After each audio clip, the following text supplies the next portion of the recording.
Well, folks. It's time for another one of Gramps' legendary rants.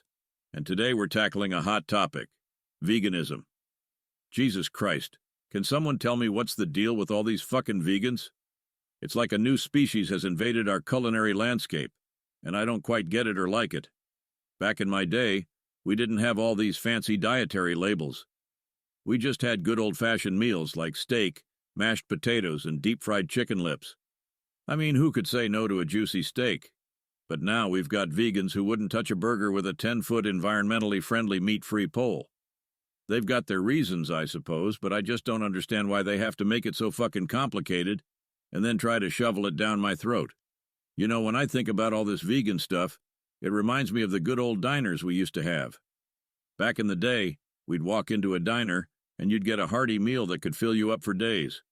The jukebox playing Roy Orbison, the waitress with a notepad in hand, and the smell of sizzling bacon in the air.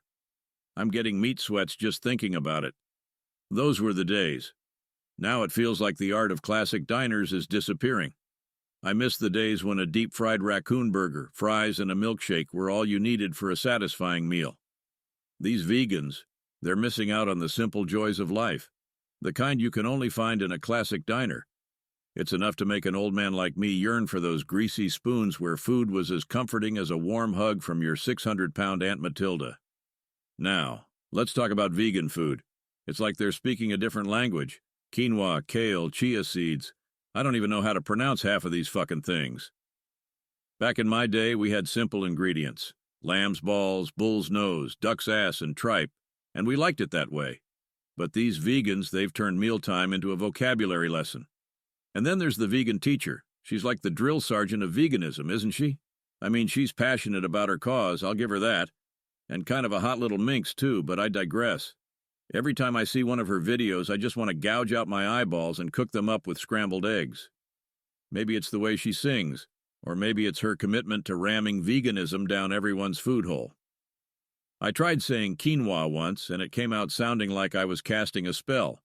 It's like a secret vegan incantation. Quinoa! I tell you, it's a mouthful. Give me a good old-fashioned plate of possum toes and I'll be just fine. Now, I'm not against a good salad every now and then, but I like my veggies as a side dish, not the fucking main event. Remember when mashed potatoes and gravy were the stars of the show? Those were the days. But you know what they say, to each their own. If folks want to eat like fucking rabbits and praise the broccoli gods, more power to 'em.